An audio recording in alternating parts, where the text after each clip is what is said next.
And he said to me, "It is done.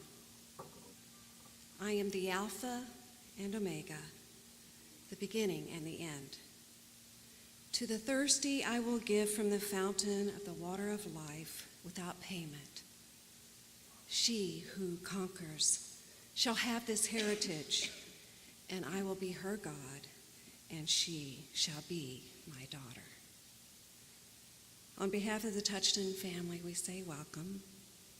Thank you for joining us today as we celebrate together our family member, our loved one, our friend, Pat's life. Thank you for being here. I've been asked to share some memories from actually a long time ago now. Oh, it's hard to believe. Roy and I were married in the late 70s and moved to Tarpon Springs, which is the northern part of Pinellas County, and started attending the Clearwater Corps when it was located on Fort Harrison Avenue. It didn't take us long to make friends with Pat and Jerry Touchton, the Bridges boys, Paul and Bill, the Rowland twins, Pam and Paula, the McGinnis twin girls, Kay and Kathy, and then later joined by the Bergerons, the Barnhouses, Kerrs, Hiltons, and I'm sure I'm missing a few more, but we became quite a group. And quite honestly, Pat and Jerry kind of became our grown-up adults in some sense. Each of us, many of us, were just getting married and starting families. And Pat and Jerry were very instrumental in helping us through all of those transitions. We often met in each other's homes for Bible study, growing our faith in the Lord. Since the Johnsons and the Touchtons lived close to each other, we on the northern edge of Pinellas and you on this other end, or I should say over the county line, it was quite common for us to carpool to certain events.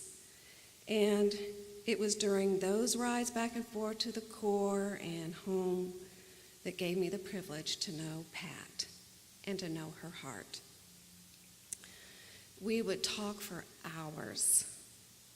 We were just commenting on how quiet I am, but Pat and I would talk for hours, believe it or not. And in our traveling back and forth, we'd often get to our destination and end up talking hours even beyond as we parked in the driveway.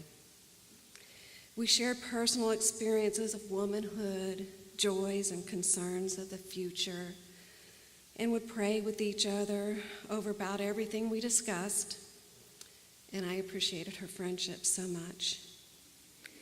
We would share babysitting each other's kids, especially as each of us took on a workplace at different times and different intervals.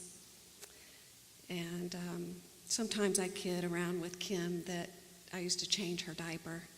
And now she works with me and we work together. It's such a pleasure, really, to see a child grow up into the Lord and to be able to work together. It's a privilege. In those early days, not knowing a lot of people, Pat's friendship meant a lot to me. I loved her laughter and the occasional glance she would give that would relay to me, "Just read between the lines." Or, "You know what I want to say here, but I'm just not going to say it." There would be conversation, a pause, and then the glance with her big blue crystal clear eyes, a smile, then a chuckle, and then it was up to me to fill in the blank. To me, Pat carried a lot of wisdom that she was willing to share. She loved Jerry, Christopher and Kimberly, she loved your formal names, by the way. More than words and sometimes actions could truly express, she shared of her love.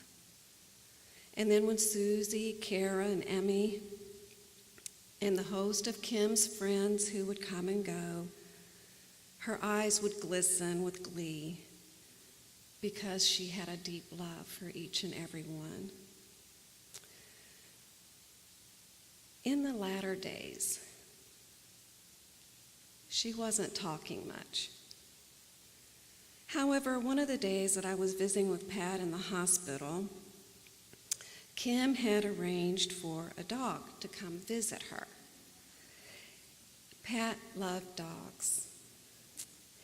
And in spite of the dog handler's command to the dog to come up to the bedside to Pat, it would shy away. And so he kept trying to get the dog to the bedside. And Pat managed to get a few little pets in, a few little strokes. And then the dog would just plop to the floor. It was tired and had enough. It was at one of those times that Pat gave me the glance and the grin, and she didn't say a word. She expected me to fill in the blank. And of course, I just smiled and smiled back, knowing exactly what she wanted to say. I want to say thank you to the family for allowing me to just be present in the final days.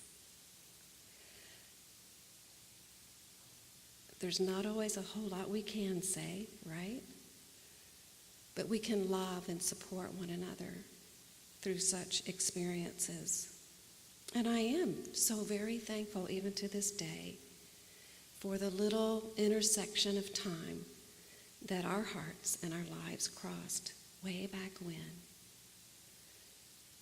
Pat, I will miss the conversations, the pause, the glance with your big, blue, crystal clear eyes, and even your chuckle. But that's okay. The Lord's filling in the blanks now for you. You are in such a better place, without pain, without physical suffering, and I'm so happy for you. And Jesus said, Pat, as you've entered your heavenly homeland, I greet you, it's done. I am the Alpha and Omega, the beginning and the end. You were thirsty and drank from the fountain of the water of life. You are a conqueror. You are my heir. I am your God, and you are my daughter. Enter into your new home.